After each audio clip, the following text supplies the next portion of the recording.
Bonjour les amis, où que tu sois dans le monde, mon ami, je te passe mon bonjour les amis, portez-vous bien, j'espère que vous êtes tous heureux parce que comme je l'ai dit dans la dernière vidéo, soyons heureux. Je voulais parler de Pascal Pro aujourd'hui.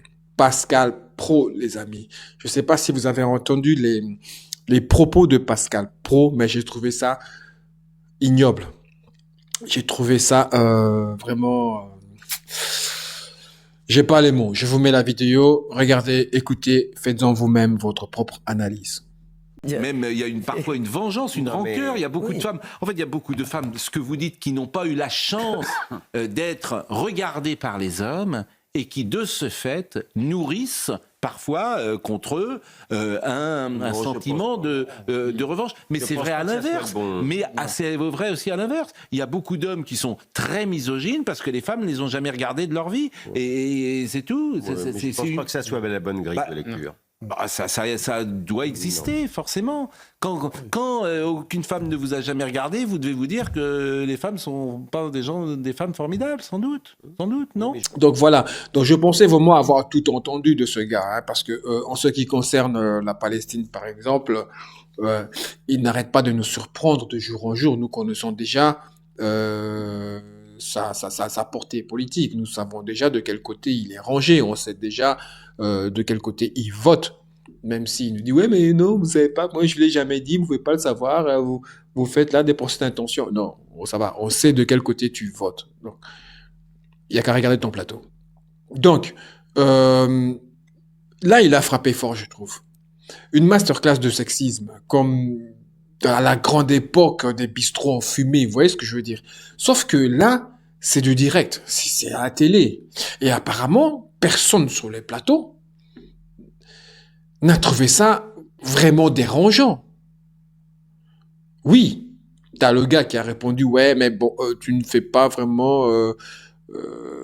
fais attention à ce que tu dis. Il lui a fait comprendre que c'est pas très bon ce que tu dis là. Mais on voit quand même le silence qu'il y a sur le plateau. Il n'y a pas vraiment de réaction. Et pourtant, il y a des femmes sur le plateau. Donc, pour Pro, si une femme dénonce le comportement sexiste ou une agression, c'est peut-être parce que elle est juste moche. Et voire même aussi frustrée. Donc, on est là dans une émission nationale et le mec balance ça et t'as personne sur le plateau qui réagit. Là, on n'est même plus dans l'immigration, dans le racisme ou quoi que ce soit. Donc, parce que, pourquoi je dis ça? Parce que quand on parle de l'immigration, du racisme, de l'islam, ils sont tous portés sur la même idéologie. Donc, c'est normal qu'ils ne réagissent pas. Mais là, c'est pas la même chose. Là, normalement, logiquement, tout le monde, là, sur le plateau, aurait dû réagir déjà. C'est quoi? C'est la peur du patron? Et puis moi, je veux te dire, monsieur, pourquoi il n'y a personne qui est moche sur Terre? Sur Terre, moi, c'est mon opinion, ça n'engage que moi. Moi, je trouve qu'il n'y a personne qui est moche sur Terre. Parce que la personne que toi, tu trouves moche, il y a un autre qui le trouve super beau. Donc, il est moche pour qui? Moche pour toi, pas pour l'autre. Moi, je suis moche. Ben, si j'ai réussi à avoir des enfants, c'est que quelqu'un m'a trouvé beau. C'est qu'il y a une femme qui m'a trouvé magnifique, un don Juan, un prince de... un prince de lu. Donc moi j'ai toujours dit, le moche n'existe pas. Ça n'existe pas. J'ai vu des gens que moi je considérais moches qui se tapaient des femmes que je pourrais jamais avoir.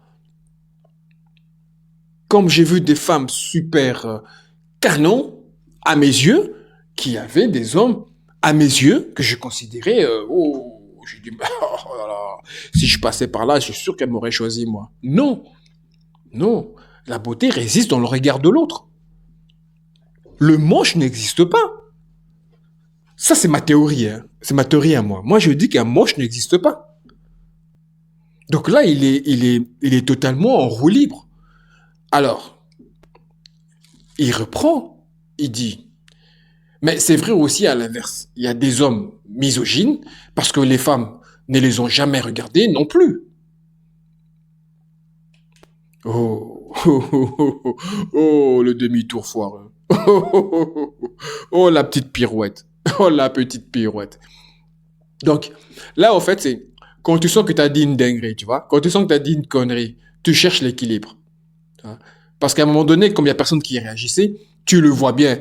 Tu vois bien qu'il bégayait et cherchait le regard complice. Il a déjà jeté sa connerie au milieu du plateau. Comme un P dans un ascenseur, quoi. Imaginez. Je vous laisse imaginer. Donc, personne n'a osé le contredire.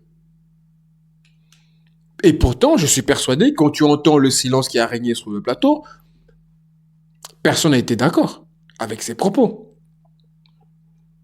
Mais pourquoi, la question que je me pose, je vous pose aussi, pourquoi personne n'a réagi? Ce genre de propos, ça s'appelle de la culture du viol. Quand je dis viol, vous savez bien de quoi je parle.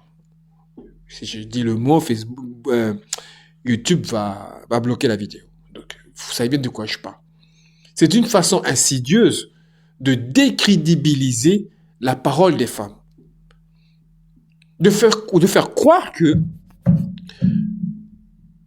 quand elles dénoncent des violences, c'est pas par souffrance. C'est par vengeance. Et c'est dangereux parce que ça donne une excuse aux agresseurs. Donc, comme je l'ai dit, et je le répète encore, personne n'est laid. La beauté est subjective. Et le fait de ne pas être regardé ne justifie en rien d'être moqué, ignoré ou pire, agressé. C'est quoi cette grille de lecture à la noix, sérieusement? Vous savez, hein, c'est exactement la même mécanique qu'on a vue avec Depardieu. 16 femmes, 16, qui témoignent, mais on leur sort que leur traumatisme est relatif, que Gérard, c'est pas un Guy Georges. Donc, ça va. Et ça, c'est l'avocat de Gérard Depardieu qui a dit ça aux femmes. Oh, ça va, hein, votre souffrance est relative. Hein, Gérard Depardieu n'est pas Guy Georges non plus. Maître Grenier Assous, il a dit ça. Votre traumatisme est relatif. Gérard Depardieu n'est pas Guy Georges. Mais attends 2 secondes. Non mais... non mais sérieux quoi. Je veux bien que tu défendes Depardieu, mais faut pas abuser non plus. Tu compares un agresseur sexuel présumé à un tueur en série. Et comme c'est pas un psychopathe, alors c'est tolérable. T'es en marche sur la tête. Là, ah, c'est abusé quand même, non? La cerise sur les gâteaux, c'est que le président de la République française, j'ai nommé Monsieur Macron, qui déclare que Depardieu est la fierté de la France. Depardieu est la fierté du cinéma français. Ouais. On peut pas dire le contraire. C'est un grand acteur. Mais humainement, on parle d'un mec accusé d'agression sexuelle à l'international. Et tu appelles ça une fierté? Allez, vraiment, t'es sérieux là, Macron? Toi, va t'occuper de la Palestine là-bas. Va t'occuper de la Palestine. Tu m'étonnes que les femmes ne portent pas plainte. Quand elles arrivent au tribunal, on leur dit que leur souffrance est relative, que l'agresseur est trop célèbre, trop respectable, qu'elles cherchent à se venger ou qu'elles ont du mal à être, elle a dû mal interpréter le geste galant. Tu m'étonnes que les femmes ne veulent pas porter plainte. Tu m'étonnes. Parce que quand elles portent plainte, on arrive là, on les humilie en plus.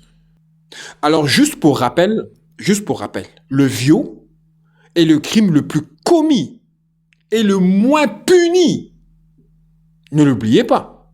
Si tu veux parler de ce qui menace la République, alors Monsieur Pascal Praud, c'est de ça que tu dois parler. Pas du voile, pas du wokisme, pas des jupes longues. Parle de la honte judiciaire et médiatique qui broie les victimes. C'est de ça que tu dois parler. Les femmes qui sont violées, généralement, les agresseurs s'en sortent. C'est ça qui est triste, surtout quand ils sont célèbres. Alors, Monsieur Pascal Praud, non, les femmes ne se vengent pas parce qu'elles n'ont pas été regardées. Elles dénoncent parce qu'elles ont été brisées, ignorées et salies. Et ton discours de comptoir de PMU, balancé à l'heure de grandes écoutes, met en danger les milliers de femmes. Et ça, c'est pas une opinion, c'est un fait. Donc voilà.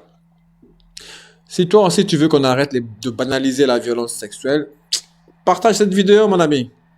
Commente, laisse-moi un petit pouce j'aime. Que la paix soit sur vous, les amis.